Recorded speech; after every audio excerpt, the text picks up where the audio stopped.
Halo Mas, Mbak. apa kabar? Alhamdulillah sehat, harusnya Wah, sehat. Apa wah, kabar Mbak? oke, baik. Ya, kita langsung mulai aja ya Mas ya.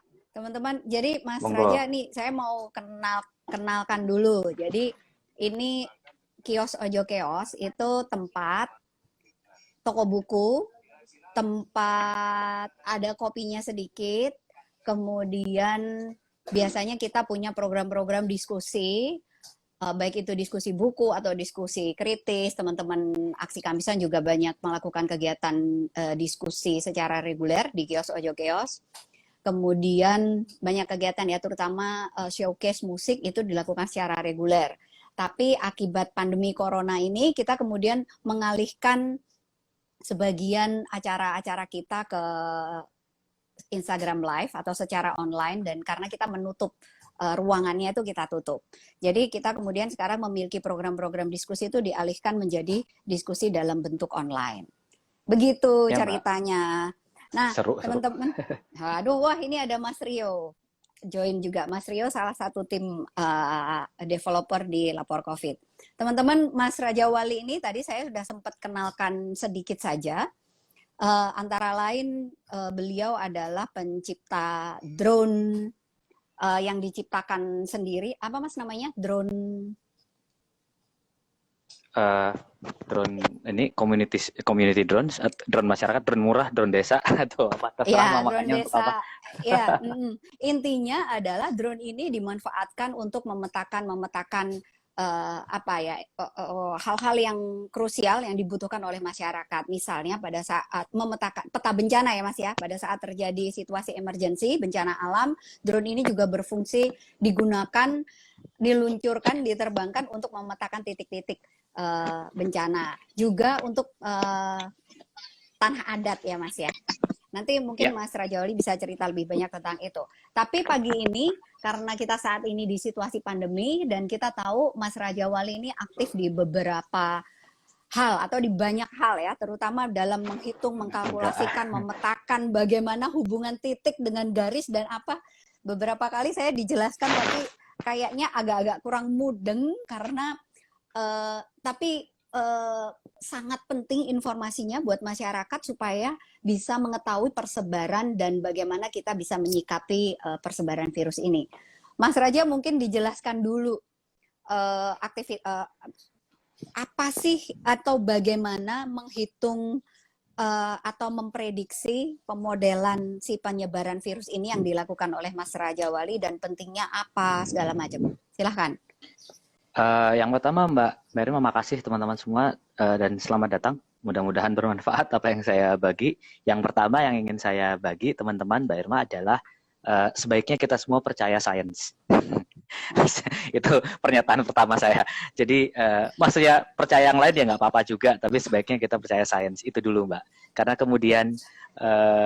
kemudian hal-hal ketika hal-hal seperti ini muncul Mbak Irma, dan pandemi ini bukan yang pertama. Pandemi dan virusnya kan namanya SARS-CoV-2, SARS-CoV-2. Penyakitnya namanya COVID-19. Nah, SARS-CoV-2 ini bukan yang pertama, teman-teman, Mbak Irma, dan bukan yang paling dahsyat dalam tanda kutip. Yang paling dahsyat adalah The Black Death waktu tahun 1300. Kira-kira itu membunuh 300 juta orang. Teman-teman bisa akses datanya.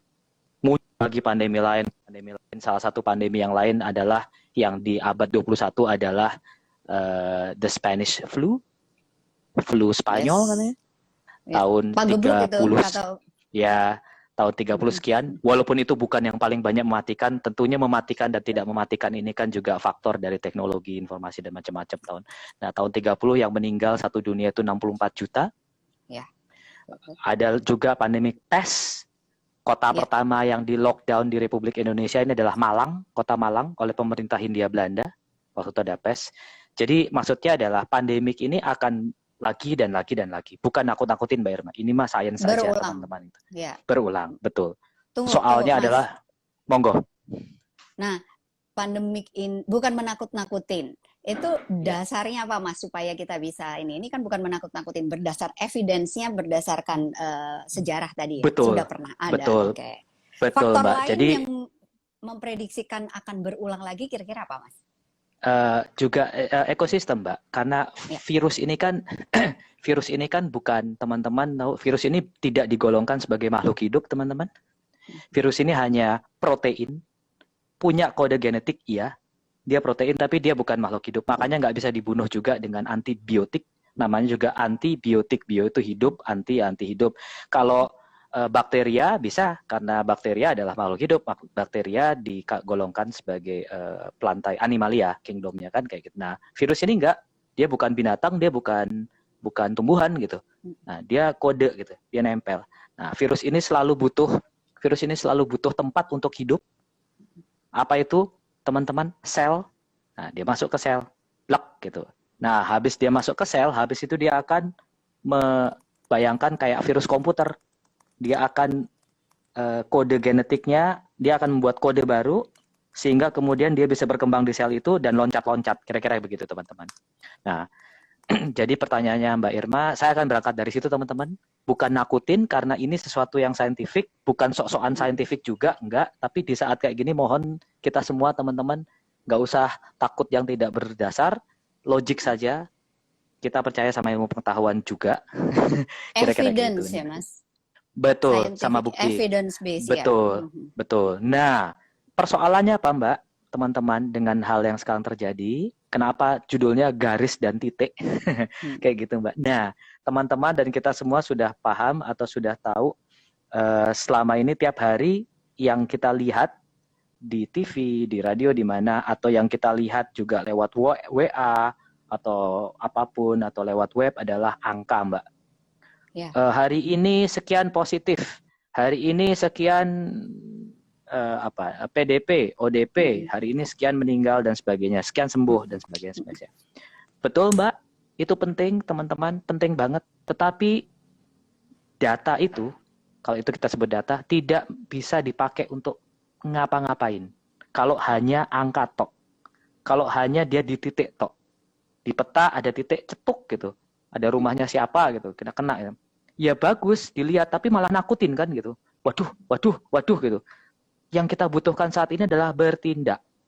Apakah data seperti itu bisa kita pakai bertindak? Ya mohon maaf, masih belum bisa. Dengan catatan, itu pun kalau datanya bisa kita percaya, Mbak, teman-teman gitu.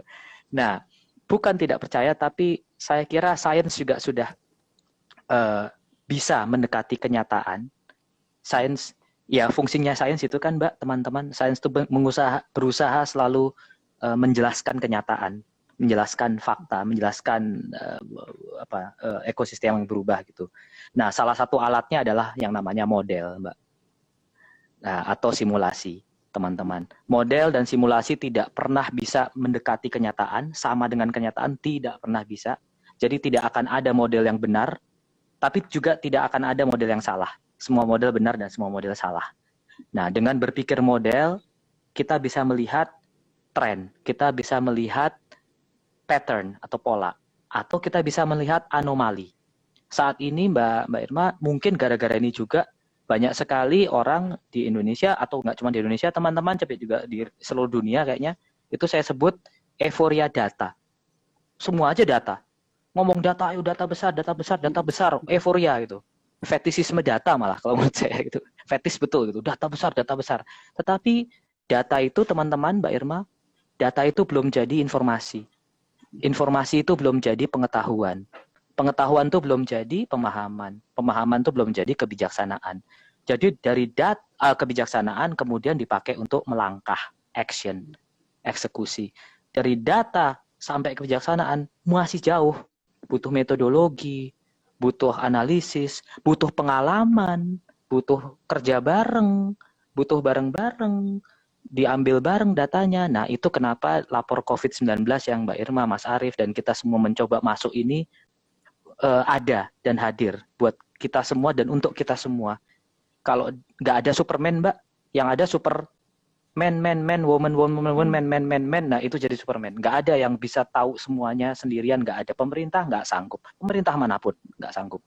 Jadi pemerintah perlu manapun keterlibatan semua orang. Ya. Persis, bareng-bareng. Ketika sesuatu kenyataan dilihat dari berbagai sudut pandang mata, maka kenyataan itu semakin nyata, mendekati nyata. Seperti juga COVID-19 kita ini, atau yang dialami di dunia. Salah satu persoalan kenapa lambat atau dunia seperti ini adalah ketika 1 bulan pertama sejak terdeteksinya virus ini di Cina, di Wuhan, itu yang ada adalah nutupin, Mbak. Ada seorang dokter yang akhirnya meninggal, kita harus hormati beliau. Dia menemukan keanehan. Persis, Mbak. Dia menemukan keanehan. Loh, kok ini nggak bisa disembuhin kayak gini? Kayak flu, tapi kok bukan flu. Nggak bisa disembuhin. Dia bikin jurnal atau dia bikin tulisan. Tapi dianggap nakutin atau dianggap gimana, Partai Komunis Cina bilang kamu ditangkap loh ya, nanti kalau ngomong-ngomong nggak usah ngomong gitu. 1 bulan seperti itu, gubrak teman-teman. Kira-kira seperti itu, Mbak. Jadi model itu gunanya ke situ. Bukan nakutin sekali lagi, tapi mencoba melihat ke depan seperti apa. Kalau dengan segala sumber daya yang kita punya, Mbak, teman-teman, sumber daya yang kita punya, baik itu uang, tenaga, waktu, dan macam-macam, kita harus ngapain dan gimana supaya balapan sama virus. Nah, itu butuh model, nggak cuma butuh intuisi tok, gitu, Mbak. Nah, ngomong-ngomong soal model, ini kan apa sih yang dimaksud dengan model? Mungkin Mas Raja bisa menjelaskan sedikit kali ya, karena mungkin di antara yang lagi nonton atau sebelumnya saya minta izin dulu. Jadi video percakapan kita ini nanti akan direkam kemudian ditampilkan kembali. Halo Mas Raja? Ya. Ya, jadi video yang percakapan kita nanti akan direkam kemudian ditampilkan kembali di YouTube sebagai materi edukasi dan juga ada transkripsinya gitu di web. Nah, untuk itu boleh nggak kira-kira dijelaskan yang namanya model itu apa, terus komponen atau variabel-variabel di dalam model itu yang ada di dalam model itu seperti apa dan bagaimana diformulasikan seperti apa sehingga hasilnya itu yang tadi Mas Raja sampaikan, memprediksi berdasarkan variabel-variabel atau faktor-faktor apa aja. Betul, Mbak. Masih bisa dengar ya, Pak? Kayaknya video saya berhenti soalnya. Ya, videonya berhenti tapi suara jelas. Siap. Jadi banyak sekali, Mbak, pendekatan dalam model. Banyak sekali yang modelkan dan kita sama-sama tahu kolega-kolega kita, banyak sekali pemodel-pemodel sudah mengeluarkan modelnya juga. Sekali lagi tidak ada yang benar 100%, tidak ada yang salah 100%, tapi justru kita kerja bareng dengan model. Nah, salah satu sudut pandang atau salah satu pendekatan dengan model adalah yang namanya dinamik, Mbak. Melihat sistem sebagai sesuatu yang dinamik, entitas yang dinamik. Dinamik itu apa? Dia bergerak terus. Dinamik berdasarkan apa? Dinamik terhadap apa? Mohon maaf. Dinamik terhadap ruang, dinamik terhadap waktu. Kira-kira seperti itu. Jadi ada ruang dan ada waktu, Mbak.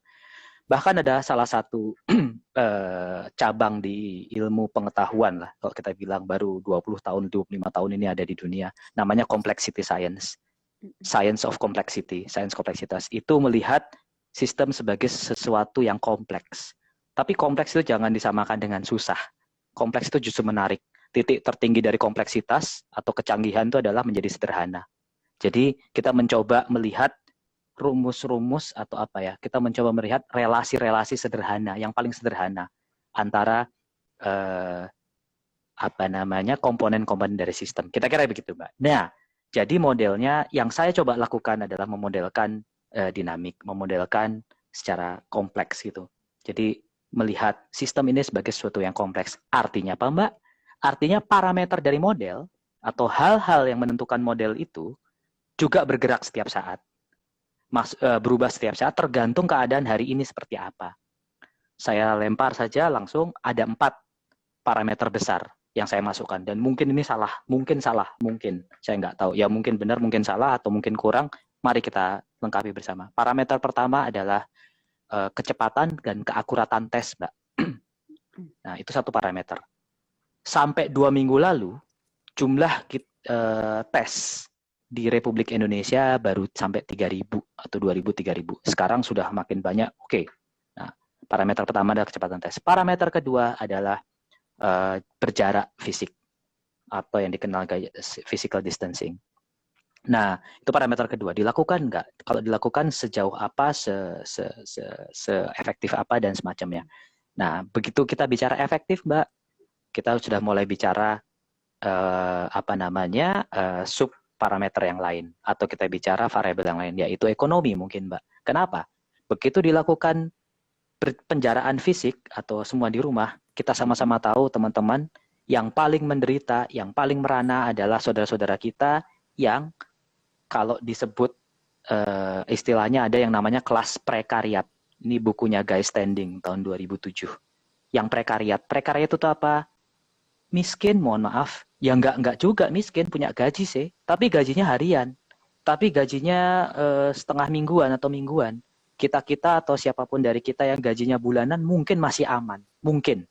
Kalau diam di rumah. Tapi saudara-saudara kita yang tidak bulanan, tidak pasti, yaitu yang namanya kelas prekariat itu, gubrak. Repot. Nah, jadi modelnya juga harus masukkan itu.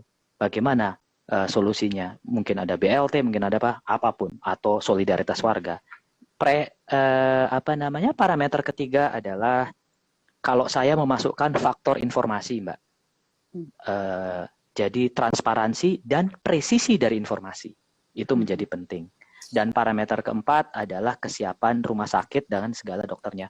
Mbak, pahlawan-pahlawan kita saat ini ya dokter dan suster itu kecapean loh, Mbak. Ini udah 1 bulan lebih mereka gila-gilaan dan menghadapkan dirinya pada kayak disuruh perang dalam tanda kutip, maaf analoginya perang, saya nggak suka, tapi ya apa boleh buat, kita perang melawan virus, tapi senjatanya nggak ada gitu, atau senjatanya minim sekali.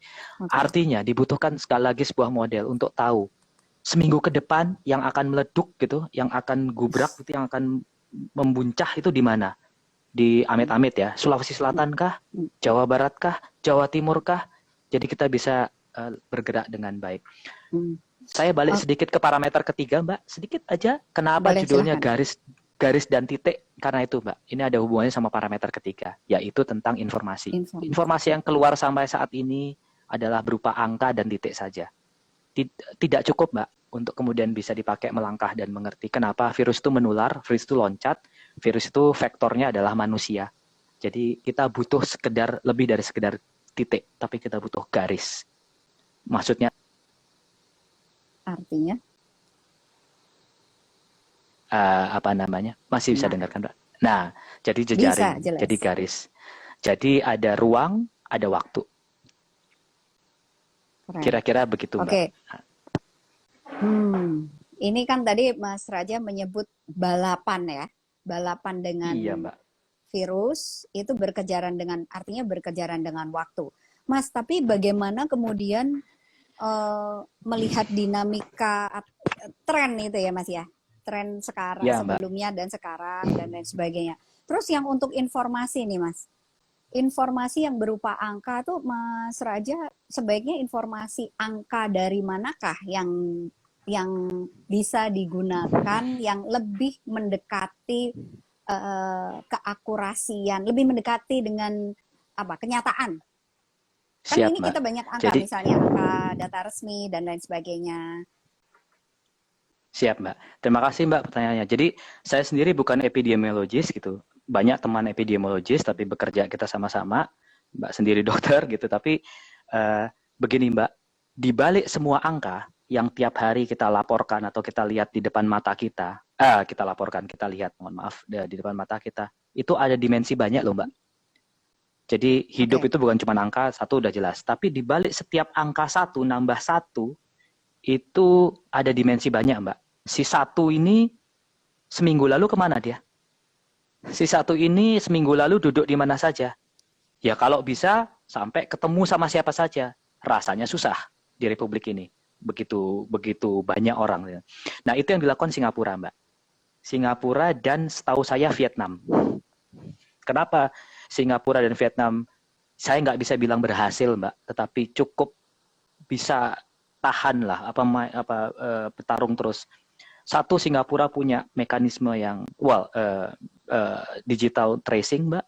Kalau teman-teman semua buka bagaimana websitenya pemerintah Singapura, satu persatu ketrace sampai kemananya itu. Yang mana mungkin agak repot buat kita dengan segala keterbatasan kita atau apapun. Vietnam juga melakukan yang sama, tapi dia sudah lakukan dari bulan Januari, Mbak. Kenapa dia lakukan Januari? Dia sudah sadar kalau dia tidak lakukan ini, kapasitas kesehatan, pelayanan kesehatan mereka akan nggak sanggup. Makanya dilakukan duluan. Jadi nggak denial, Mbak. Kira-kira gitu. Jadi poinnya adalah di balik setiap angka tadi, Mbak, ada dimensi lain yang menurut saya harus kita trace sama-sama. Nah, kalau kita nggak bisa pakai digital seperti Singapura, yang mana itu ada persoalan lain loh, Mbak ya. Kita nanti akan bicara tentang ethics dan data dan algoritma. Itu soal lain lagi. Tapi kita juga nggak mau juga dong kita di trace di survei seperti itu. Tapi ada nanti itu diskusi lain. Tapi di balik setiap angka itu, Mbak, ada dimensi lain. Dalam konteks pandemi, dimensi yang penting itu adalah dimensi garis. Dimensi dia di mana, dia ketemu siapa, garis. Kira-kira begitu, Mbak. Oke. Jadi datanya itu sebanyak mungkin kita kumpulkan, Mbak, nggak apa-apa. Dari set data siapapun nggak apa-apa. Tapi penting sekali kemudian datanya diapain, Mbak? Mau dibunyinya gimana? Sehingga kita semua nggak takut, kita semua bisa melangkah kolektif, sama-sama balapan sama virus. Kira-kira gitu, Mbak. Siap. Jadi kurang lebih sebenarnya semakin banyak informasi yang masuk, apakah bisa dikatakan begitu? Semakin banyak informasi yang kita miliki, itu akan lebih memudahkan untuk meletakkan data itu untuk dianalisis, untuk melihat seperti apa ini prediksinya. Di tahap awalnya kira-kira begitu, Mbak, logikanya. Tetapi kemudian betul kita butuh data itu dibersihkan, Mbak. Ya. Bisa saja banyak noise namanya, banyak data yang ya kalau di konteks sosial ya hoax, fake news, misinformasi, disinformasi, tapi butuh dibersihkan. Nah, pertanyaannya gimana bersihinnya kan? Nanti kita malah sibuk bersihin data daripada bunyikan data kan kira-kira Mbak. Nah, bareng-bareng. Gitu. Menarik ini. Sebelum ngomong soal membersihkan data, ini kita sekalian ngomong soal si lapor COVID ya, inisiatif dari Mas Raja juga dan bersama banyak sekali teman juga. Si lapor COVID ini kan intinya mau mengumpulkan informasi sebanyak-banyaknya dari warga tentang apa saja yang terkait dengan penyakit COVID-19, terutama ketika melihat dirinya atau orang lain memiliki gejala yang mirip dengan COVID atau melihat orang lain yang mengetahui secara pasti informasinya yang sudah meninggal tapi misalnya belum dilakukan tes atau diagnosa, tes terutama tes apapun baik rapid test maupun PCR, tes COVID, tapi kemudian dimakamkan dengan prosedur COVID-19, pasien COVID-19. Nah, kita kan mau mengoleksi nih, meminta partisipasi sebanyak mungkin warga untuk mengisi supaya kita punya data dan kemudian misalnya nih datanya ini dikontekskan, diletakkan dalam apa yang tadi sudah disampaikan, model yang sudah disampaikan oleh Mas Raja ini. Ini bagaimana tingkat noise-nya kalau melihat dari data-data yang masuk, karena kan partisipasi orang itu sangat penting untuk kita semua, warga dan juga pemerintah melakukan mitigasi si pandemi untuk menangani dan menekan penyebaran COVID-19 ini. Nah, ini gimana Mas, partisipasi warga, data yang masuk, kemudian bagaimana verifikasi si noise atau data-data yang apa tadi? Yang misalnya, apa sih Mas terjemahnya noise itu? Kurang lebih? Nggak tahu ya, apa kotoran data atau apa? Ya. Data kotor atau apalah ya. Tidak bisa diverifikasi. Nggak valid lah ya. Nggak valid lah ya. Ya. Betul Mbak. Sekali lagi saya yang ingin cerita sama teman-teman dan diskusi sebenarnya. Saya bukan yang tahu semuanya juga, tapi makanya kita sama-sama diskusi. Satu persoalannya, di saat seperti ini semakin ditutupin, semakin kita nutupin, semakin bahaya Mbak. Jadi ada dua hal Mbak, semakin nutupin semakin bahaya. Artinya semakin mahal ongkos yang harus kita keluarkan di belakang nanti, bukan di depan. Kenapa kok semakin nutupin semakin bahaya? Karena kemudian kita nggak tahu Mbak, kita nggak bisa antisipasi karena kita nggak punya data yang cukup, kita nggak punya antisipasi. Mohon maaf, saya kurang terupdate angka yang baru, tapi setahu saya kemarin saja sudah 24 pekerja rumah sakit, dokter dan suster yang gugur, Mbak. Yeah. Setahu saya sudah 24 kemarin. Saya nggak tahu hari ini atau mungkin saya salah, tapi setahu saya 24. Beberapa dari almarhum mereka, orang-orang itu, terpapar karena pasiennya nggak jujur. Kita bisa sama-sama cek. saya siapkan ya di data kita ya Mbak ya, ada Oke. pusat itu. Jadi ada pasien yang nggak jujur, nggak ngaku dari mana, nggak ngaku dari mana. Betul bahwa setiap dokter mungkin atau setiap perawat, saya nggak tahu, saya bukan ahlinya, tapi seharusnya di saat seperti ini menggunakan APD dan macam-macam, itu betul. Tapi kemudian kejujuran juga jadi penting gitu. Keterbukaan di saat ini jadi penting. Keterbukaan mungkin ya, keterbukaan. Persis Mbak, persis Mbak. Nah, begitu juga di mengolah data besar ini satu Republik Indonesia Mbak. Per kemarin teridentifikasi. Di sini pertanyaannya adalah rakyat di mana? Kita bisa apa?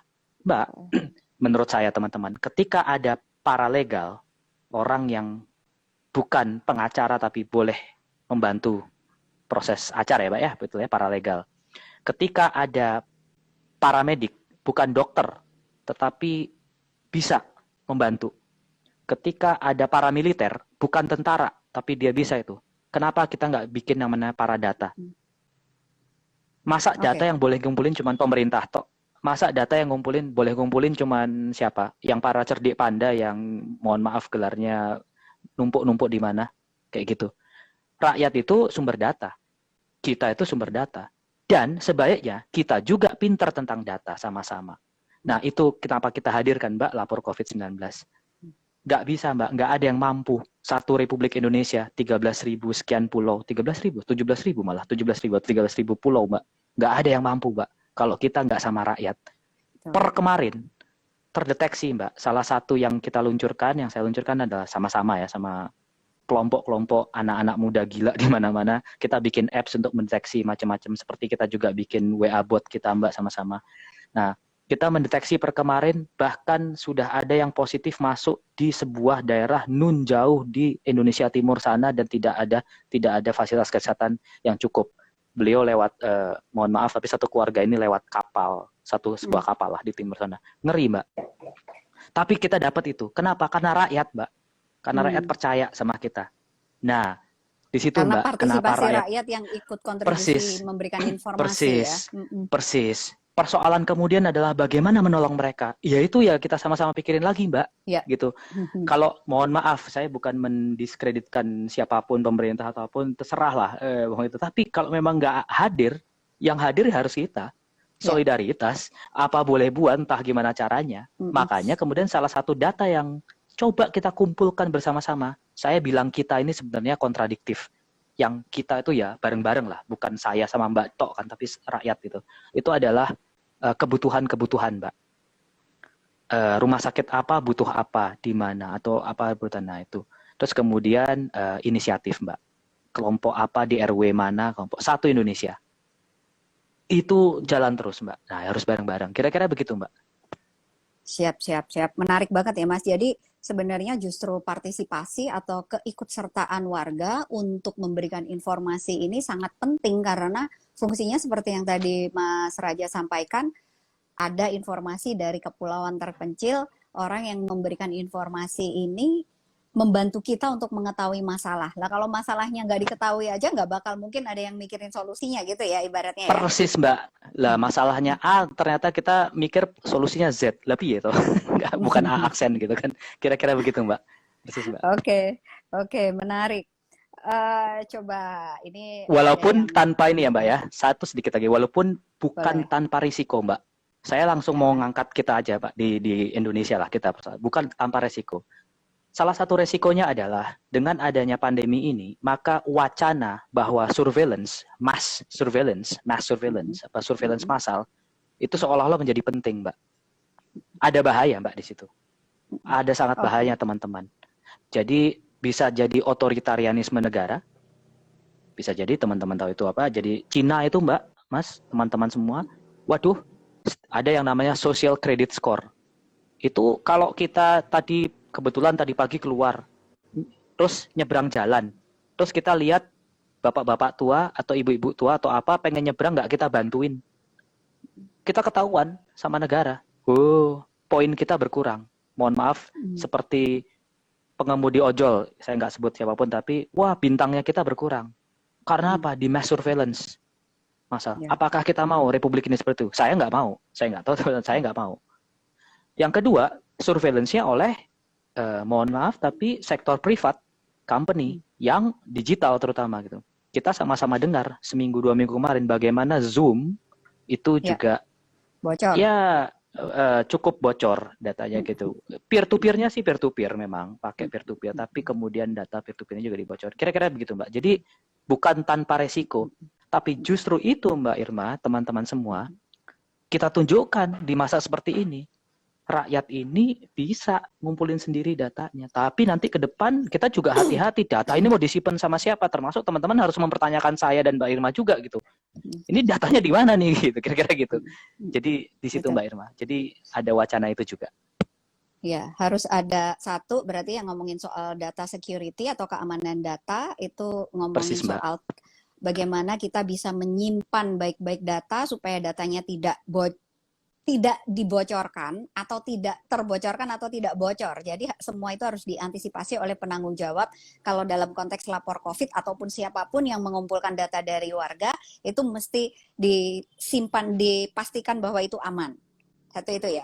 Tapi sebenarnya Persis, ada masalah menurut dalam perjalanan mengumpulkan data yang jumlahnya udah ribuan, bahkan ribuan, puluhan ribu, ratusan ribu, Mas Raja, itu mungkin di puluhan ribu Mbak ya. puluhan ribu ya, puluhan ribu. Prediksinya, Ya, titiknya ya. Prediksinya bisa mencapai dari puluhan ribu itu, prediksinya mencapai ratusan ribu ya yang terdampak atau terpapar kemungkinan.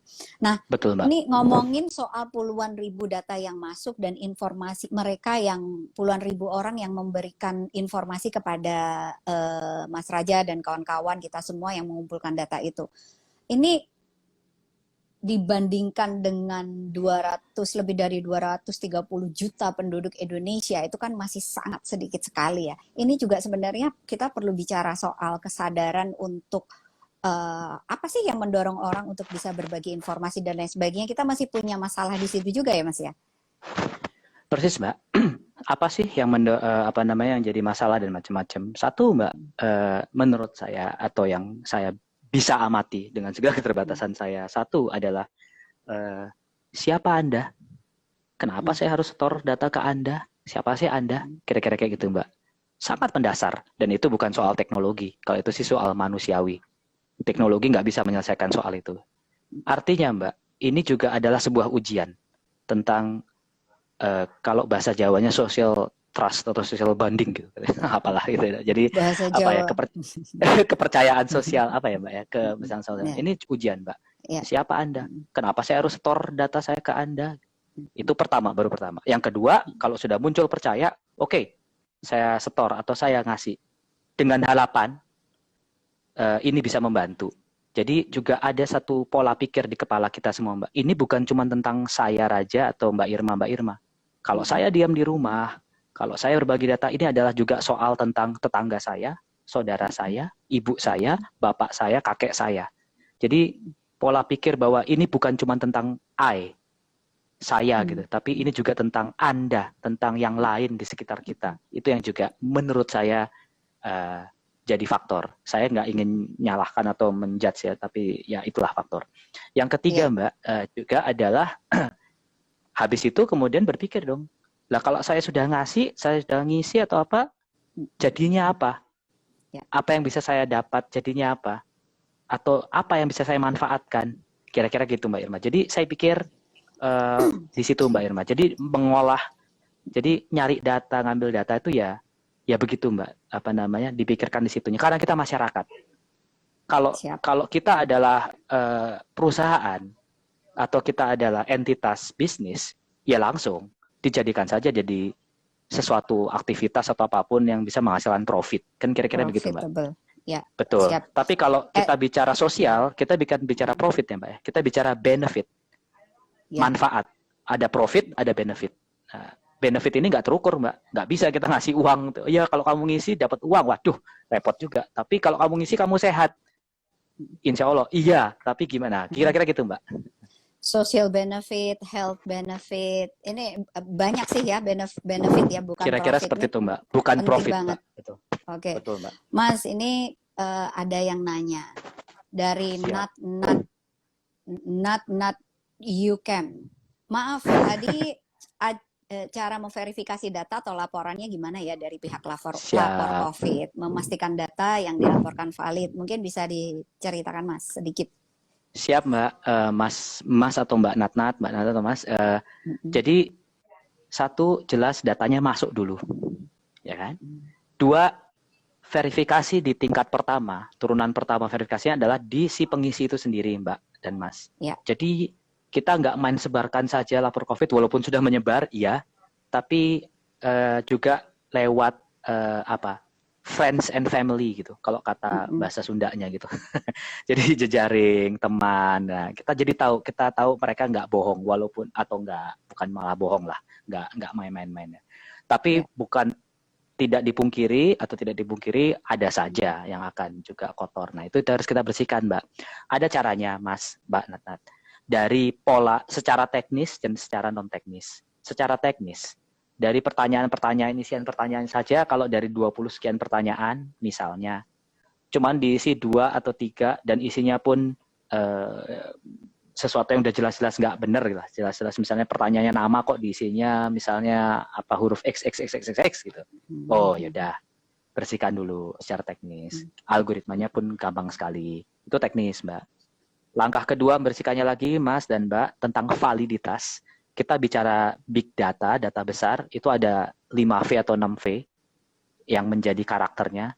Yang pertama velocity, kedua volume, ketiga validity, keempat veracity, kelima variability, keenam itu value, kalau nggak salah saya lupa, tapi betul validitas.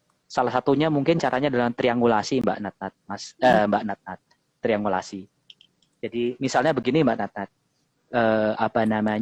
ada data masuk dari daerah X, dia bilang sudah dites, ya positif sekian, tok dijawab seperti itu. Tetapi data lain yang masuk di daerah X itu juga 20 data mengatakan belum ada tes benar. Berarti satu data yang tadi kan salah ya, atau kemungkinan besar tidak valid. Tapi saya tidak ingin membilangkan bahwa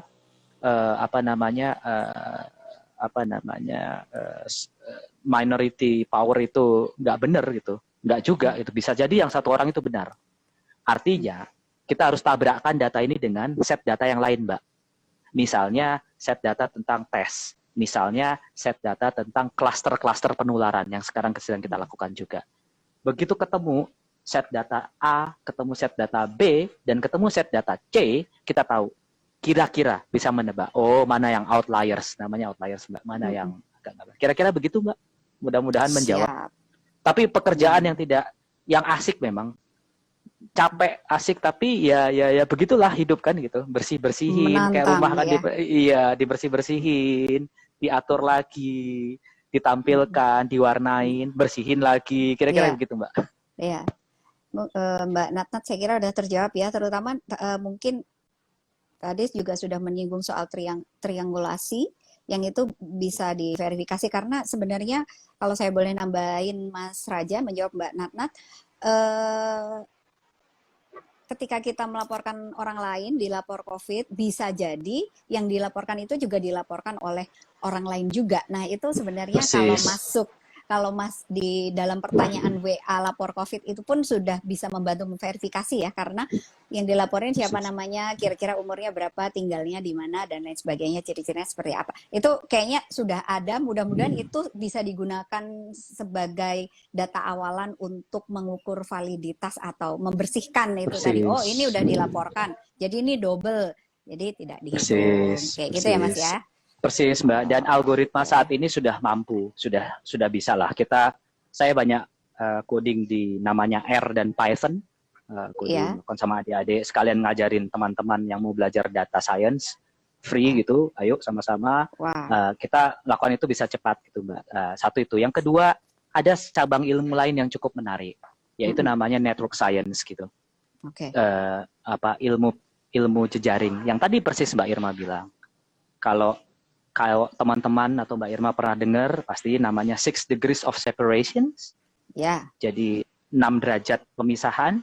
Jadi rupanya katanya orang-orang satu dunia ini yang jumlahnya sekitar 7 miliar saat ini, itu kalau dirunut paling jauh cuma 7 orang kok terpisah tuh. Sejauh apa saya kenal sama siapa namanya? Barack Obama gitu. Oh, mungkin saya kenal Ibu A kenal Pak Jokowi kenal ini, kenal Obama. Oh, berarti saya cuma 5. Sejauh apa saya kenal sama seorang atau tahu, bukan kenal, mohon maaf salah bahasa, tapi tahu atau terkoneksi, maaf. Sejauh apa saya terkoneksi dengan seorang penggembala sapi di Botswana sana gitu. Oh, saya kenal ini, saya gitu. Oh, paling cuma 7, paling jauh cuma 7, Mbak. Itu network science. Persis juga dengan data kita ini, Mbak. Jadi bersihnya pun begitu. Oh, kalau ada yang saturasinya tinggi, terlalu banyak, berulang, oh berarti ini double atau salah atau nggak cocok atau dan bagaimana kita hitung. Kira-kira begitu, Mbak. Oke. Baik. Nih, teman-teman masih ada pertanyaan lagi, silahkan kalau ingin bertanya.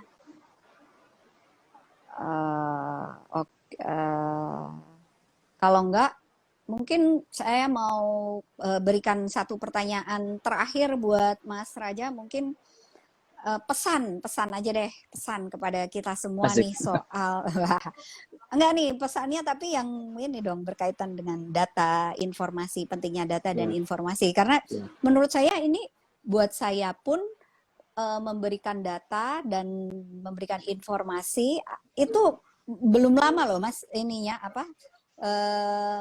Saya familiar dengan kesadaran untuk bahwa data, memberikan data dan angka serta informasi itu penting, itu tuh kesadarannya belum lama. Beberapa tahun terakhir, dulu kan ya buat apa gitu ya. Nih mungkin pesan buat dari Mas Raja yang terkait dengan itu tadi, titik dan garis. Nah itu Mbak, bukan pesan, ya gimana, pengen ngajak bareng-bareng saja Mbak. Yuk kita berpikir sama-sama. Satu, kolektif itu penting Mbak. Menurut saya, menjadi kolektif bersama-sama itu penting. Nggak ada Superman, nggak ada satu otak yang super genius. Ya ada sih, Newton, Einstein emang super genius. Tapi kalau kayak saya ini ya biasa lah gitu. Jadi ayo bareng-bareng. Makin banyak mata melihat data atau suatunya kan, makin kaya pemahaman kita akan data atau suatu kenyataan. Itu aja. Jadi bareng-bareng. Kalau kita di saat seperti ini Mbak, data besar 4.0 katanya dan macam-macam. Di saat seperti ini, ketika kita menyimpan data, ketika kita menyimpan pengetahuan, ketika di kepala kita otaknya adalah kompetisi, kalah kita, habis kita. Habis betul kita. Ketika di kepala, jadi kolaborasi. Jadi dibuka kolaborasi. Di saat yang sama, Mbak, kayak gini sekarang kita sedang ngumpul ini di Instagram, di saat yang sama di pelosok di Cina sana, di Amerika, di mana, India, di mana, lagi ada kelompok yang juga ngomong kayak kita begini. Nah, kayak gitu. Nah, kolaborasi, Mbak. Saya sendiri saat ini juga tergabung sama di dunia adalah di kolaborasi dengan ncovidvirus.org gitu. Itu saintis dan macam-macam gitu. Nah, kolaborasi, Mbak. Di saat data besar seperti ini, kalau kita nggak kolaborasi, gubrak kita. Gubrak betul kita. Kira-kira gitu. Satu itu, Mbak. Yang kedua, menurut saya satu lagi, Mbak, percaya sama sains. Cintailah sains. Nggak perlu jadi saintis yang kayak yang kacamatanya pakai pantat botol gitu, nggak perlu wis. Tapi berpikirlah logik gitu, sains. Justru sains tuh asik, nggak repot kok, indah kok, asik gitu Mbak. Yang ketiga, jangan ini ya Mbak ya, menurut saya Mbak, kita jangan terjebak pada euforia data besar. Data itu belum jadi informasi, informasi itu belum jadi pengetahuan. Pengetahuan itu belum jadi pemahaman, dan pemahaman itu belum jadi kebijaksanaan. Dari data menuju kebijaksanaan. Syukur-syukur bisa aksi, Mbak. Demonstrasi aksi kayak gitu. Dan yang keempat, kalau menurut saya sih, Mbak, ada nih satu buku anak-anak dulu, namanya The Little Prince. Apa namanya? Mungkin teman-teman, saran saya baca buku itu. The Little Prince. Terjemahan bahasa Indonesia kayaknya juga sudah ada, kayaknya. Betul, Pangeran Kecil. Le Petit Prince kalau bahasa Prancisnya. Nah itu, The Little Prince. Teman-teman lihat itu. Baca itu. Ada satu quote menarik di situ, Mbak. Saya coba ngomongkan dulu bahasa Prancisnya. L'essentiel est invisible pour les yeux. Artinya adalah, yang esensial itu nggak kelihatan pakai mata telanjang. Kadang-kadang kita hidup terlalu visual, Mbak. Yuk, kita sama-sama cari yang nggak kelihatan pakai mata telanjang. Apa itu? Pola dan anomali.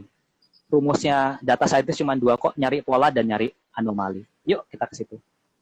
Yang terakhir sih menurut saya, juga satu hal Mbak, nggak usah mikir susah yuk, mikir sederhana yuk. The ultimate sophistication is simplicity. Titik tertinggi dari kecanggihan itu menjadi simple. Yuk, menjadi sederhana yuk.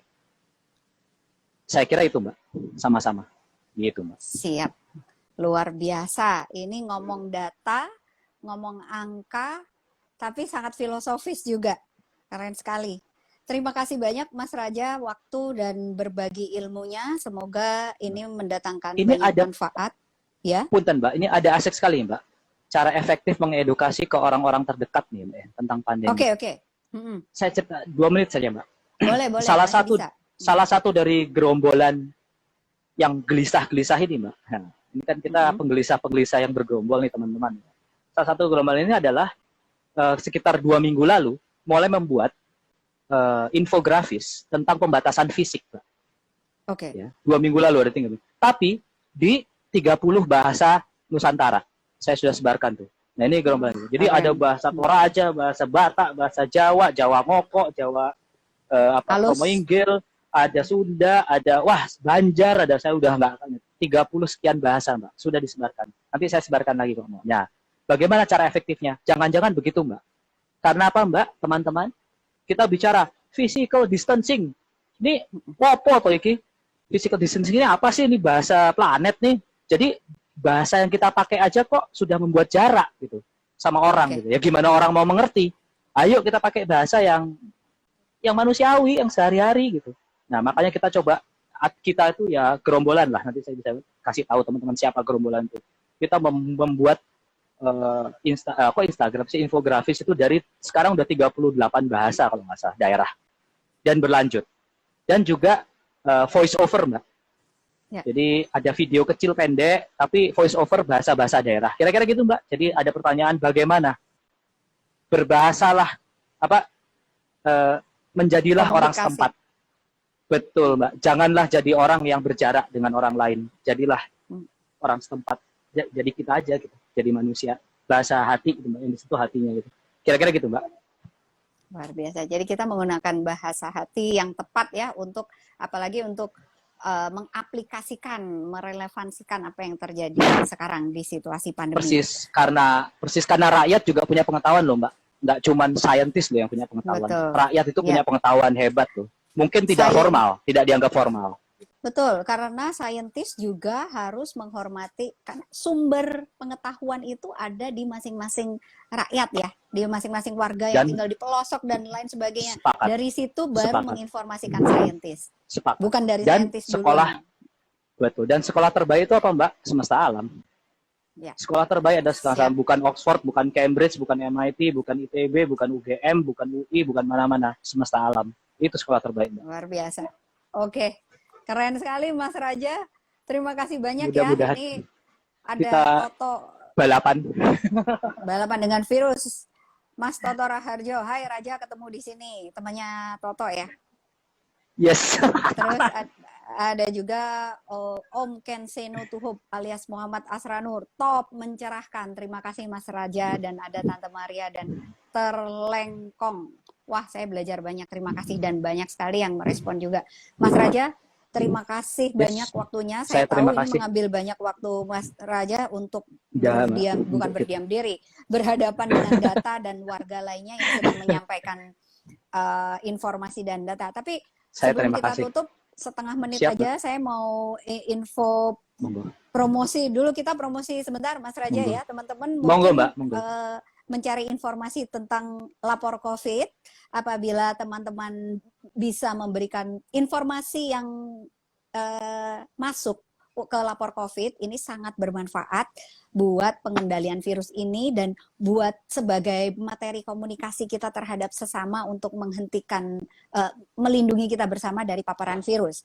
Jadi penting sekali partisipasi dari teman-teman sekalian jika teman-teman berkenan untuk ikutan juga menyampaikan informasi melalui lapor COVID ini dan juga melalui manapun lah informasi sangat diperlukan saat ini yang berguna untuk memberikan informasi kembali kepada kita tentang apa yang sesungguhnya terjadi, sebarannya seperti apa, titiknya di mana, garisnya di mana, dan itu bisa menjadi modal dasar pembuat kebijakan baik pemerintah dan juga kita semua untuk mengambil langkah antisipatif supaya terhindar dari paparan virus. Terima kasih semuanya. Terima kasih akhiri. Semuanya. Sehat-sehat semuanya. Amin. Jaga kesehatan. Siap. Oke teman-teman, sampai ketemu lagi hari Jumat akan ada Mas Damar Juniarto dari SafeNet yang akan ngobrol dengan Holil soal keterbukaan informasi di saat ini, saat pandemi. Jadi nyambung dengan apa yang kita obrolkan tadi, Mas. Siap, Mbak. Matur nuwun. Terima kasih teman-teman semuanya. Semoga sehat selalu. Bye-bye, Sira dan semuanya.